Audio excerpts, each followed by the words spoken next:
What is up, guys? Thanks again for tuning in to another video. I know it's been a long time, about 3 or 4 weeks since I posted the last video, but I wanted to actually get an in-depth review of how the car is. But we're back and better than ever. Let's keep it going. You know, little minor setback for a major comeback. So for today's video, we're going to be doing a 1-month review on the 2021 Dodge Charger RT, all the ins and outs.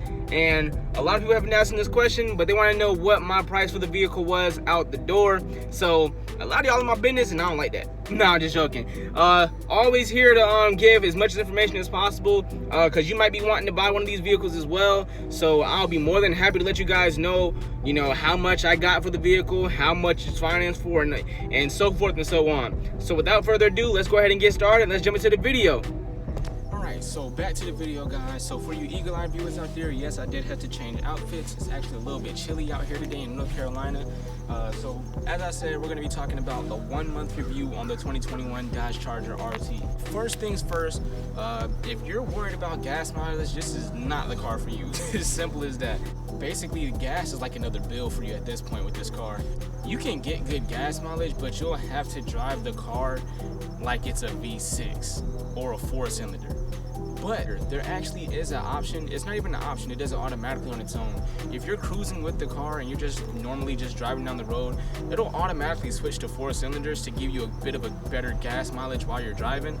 But other than that, if you're driving the car how it's meant to be driven, you don't want this car if you're worried about gas. It is a sports car, so why are you worried about gas? Now, if you're actually into sports cars and you're getting the car for that reason, then this is a great vehicle all around. You can get up to speed very quickly. You can go from 0 to 60. I've gone 0 to 60, and I think 5 seconds is my top on the on the speedometer there. It has a bunch of different pages that you can actually look at all the performance of the vehicle, like the peak G-forces. Like if you're turning, you know, the G-forces going to that direction that you're turning. You know, when you're accelerating, the G-forces going to the back of the vehicle. It does it all, man. This vehicle is so in-depth when it comes to the performance of the vehicle. It's an all-around vehicle, and you're getting more than what you should be for the price that you get the vehicle. And speaking of the price of the vehicle, let's go ahead and take a look at what we financed the vehicle for and how much is actually we're paying for it out the door. Alright, so a few weeks after I got the vehicle, I got this letter in the mail from the bank that I financed the vehicle with, and it has basically everything in detail here, what I got the vehicle for, how much I'm financing for, APR, all of that good stuff, and how much my car note is. So before you guys, you know, say anything, yeah, Ty, it's a 2021, it's a sports car, but it's not considered a sports car, what it is. You get the point, you get the point. Anyways. Alright, so what you guys are seeing here is how much I financed the vehicle for, the number of payments, the amount of my payment, and my APR. So we have an APR of 5.06, which is a lot less than what I had the 2016 Nissan Altima for. And that amount financed it does say $41,000, but I'm gonna go further into that in just a second here because I didn't actually get the vehicle for $41,000. So let's go ahead and jump into the next segment. Alright, so as you can see here, for the 2021 Dodge Charger RT, that is the base price of $36,995, and the total price for the vehicle is $40,180. But of course, you have the dealership's incentives on the vehicle as well. So the total price for the vehicle is $40,528. And what I meant by what I got a good deal off of the vehicle with, as you can see here, the vehicle sale price that I got the vehicle for is actually $35,639.00. I wasn't lying when I said I got the vehicle for a good deal. So as you can see here, compared side to side, you can see that I got the vehicle for $35,639, which is close to $1,000 less than the base price of the vehicle, as you can see in the top left. The MSRP total retail value of the car is $48,850, so I'm already in the positive on this vehicle alone if I were to trade it in or something were to happen to it.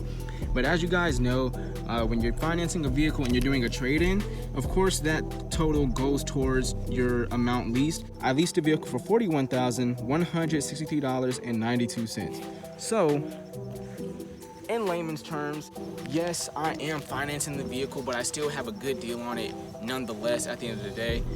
Compared to what I would be paying back then, if I wanted to get the vehicle when I did want it, I'd be paying a lot more. So being patient really did save me a lot of money in the long run. My monthly payment is $641. It is pretty steep, but luckily for me, I do have other sources of income, so that helps out a lot when it comes to paying that monthly payment on the vehicle.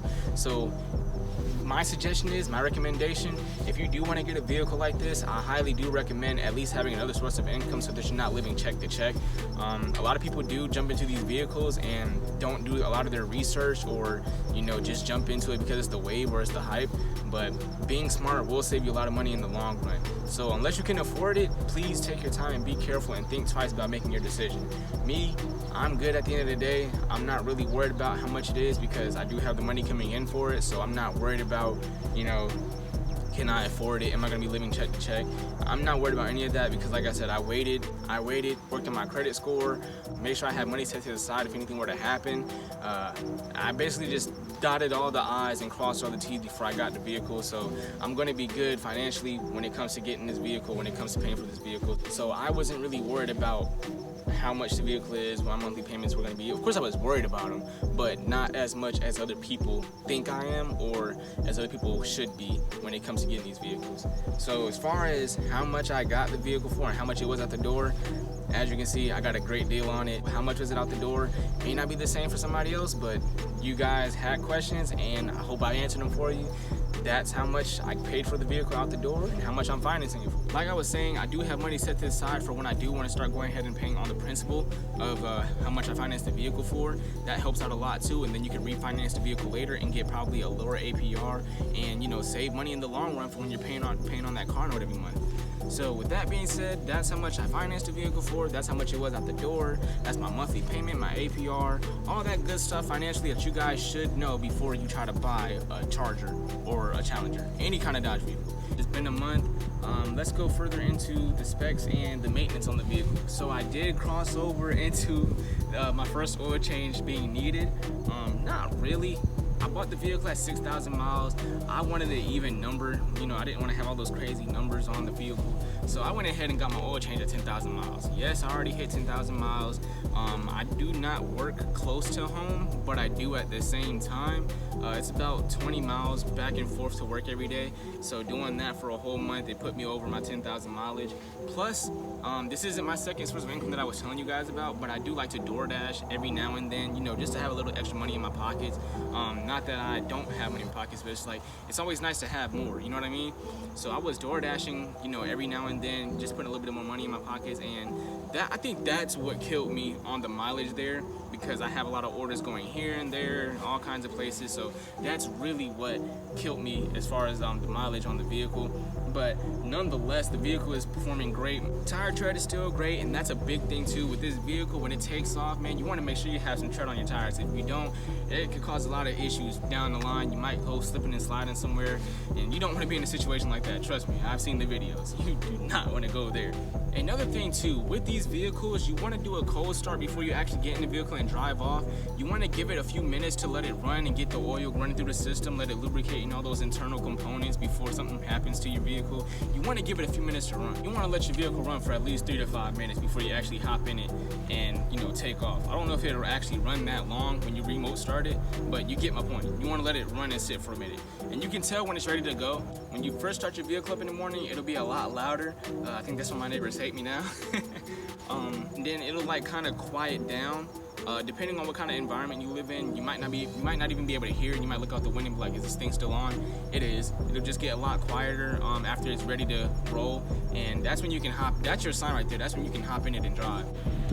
And last but not least, I noticed this too, but I don't hear a lot of people speaking on it. With these vehicles, if you're mechanically inclined, you do want to check out that rear differential that's back there, because that's where most of your power is going. It's a rear wheel drive vehicle, so most of that power is going to the rear differential. I went and got my checkup done on my vehicle, and that rear diff, it was a used vehicle when I bought the vehicle. It wasn't brand spanking new, so of course that rear diff was in the yellow, so that's something to keep out for. So I don't hear a lot of people talking about that, but with these Dodge Chargers, the V8s, I think the GT is too, but V8s and up, RTs and up, that rear diff kind of comes into play sometimes when you're going to get your vehicle checked up on, so that's another thing to watch out for as well.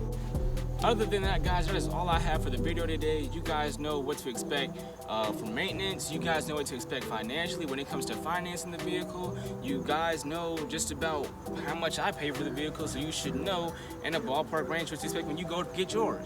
So with that being said, that's all I have for the video today.